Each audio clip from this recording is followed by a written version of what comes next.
tubig ay buhay. Bahagi rin ito ng ating mga selebrasyon. Sa ganitong mga okasyon, ang hindi basa, talo, uso ang wet look.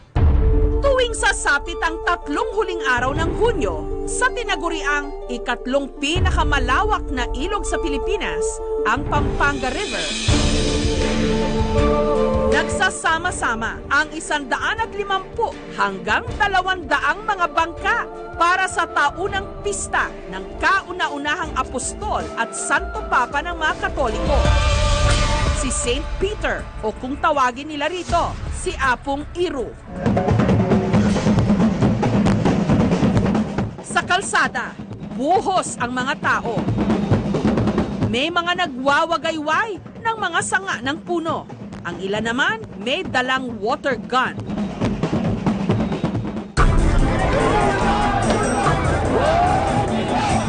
Sa dami na mga gustong sumama sa fluvial parade, ang bangka nag-overload. Sa tulong ng tender o bangka na humihila sa pagoda, umusad ang bangka na may sakay na 400 katao. Para sa seguridad ng mga deboto, nakaantabay ang ilang rescue team at pulis ng apalit. Ang pagoda ni Apong Iru, binaybay ang ilog ng Pampanga mula Kapalangan hanggang San Simon. Lahat nais itong masaksihan dahil ang naturang puon, di umano mapaghimala. Isa sa mga bangkang kalahok, ang bangka ng pamilya de la Cruz. Lalo raw tumindi ang kanilang pananampalataya nung na-stroke ang panganay nilang si Nika. Noong 2014, na-diagnose siya ng may sakit siya sa brain cavernoma. Nung lately, bago pa nun, siya yung masigla siyang bata. Before na pumasok na siya ng school, 1 week lang, may symptoms na siyang nag-down yung mata niya. Tapos tinanong namin siya, sabi niya lagi daw sumasakit yung ulo niya. Then sabi ko, nagpa-check up kami sa doktor niya. Pagtingin doon ng UST, hindi na kami pinalabas. After 4 days, bago pa namin nalaman na mayroon siyang sakit sa brain, na hindi na siya nakakalakad, na hindi rin nakakakain na mag-isa.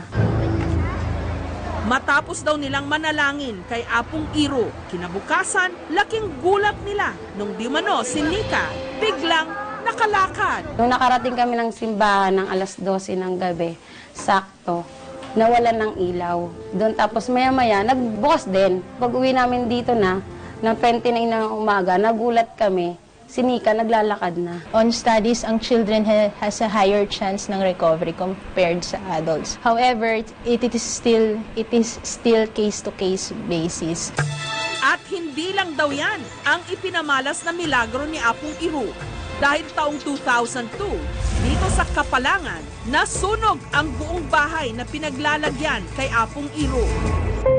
Bagamat natupok ang buong bahay, ang imahe himalang hindi nadamay.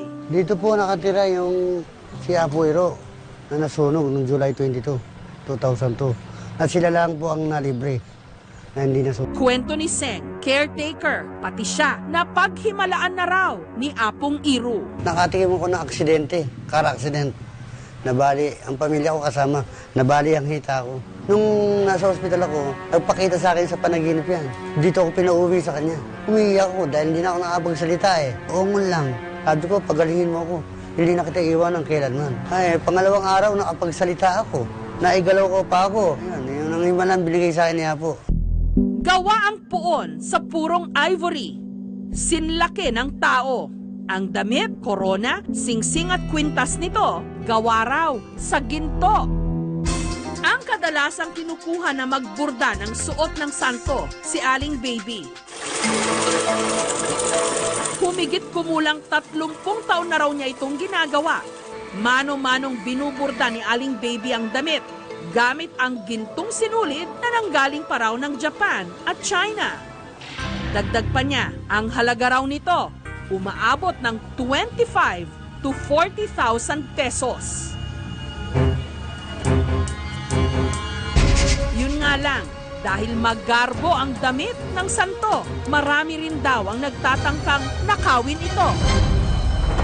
Pero kwento ni Seng, ang mga nagbalak daw na pagnakawan ng santo, hindi nagtagumpay. Galing na ako ng malengke, sabi ng misis ko sa akin, "Oh, Seng, tinanggal mo ba yung alahas ni Apo?" Sabi ko, "Ikaw naman, alam mo naman, tinatanggal ko lang yung alahas ni Apo kapag binibihisan ko. Pagyari mawawala." Sumagot ngayon ang nagnakaw. "O, ba't kinuha mo?" Inuutos daw sa kanya ni Apong Iro. "Soli mo," sabi ko, "soli mo." Pag nakaupo siya doon, pinatatayo ka, tumayo. Nakadikit pala puwit niya sa upuan. Ngayon, kung di ko sinabi sa kanya, kaya Apo Iro, patayuin mo to, hindi niya alam ang ginagawa niya. 3 beses. Nung pangatlong beses kung sinabi yun, doon pa lang siya tumayo. Nagpunta kay Apo Iro, humingi ng tawad. Ang St. Peter's Knights, mano-manong hinila ang pagoda. Ang ilang deboto, nagbasaan gamit ang hose. Ang iba naman, nagsabuyan ng tubig na galing mismo sa ilog at pinaniniwalaang nakagagaling ng karamdaman.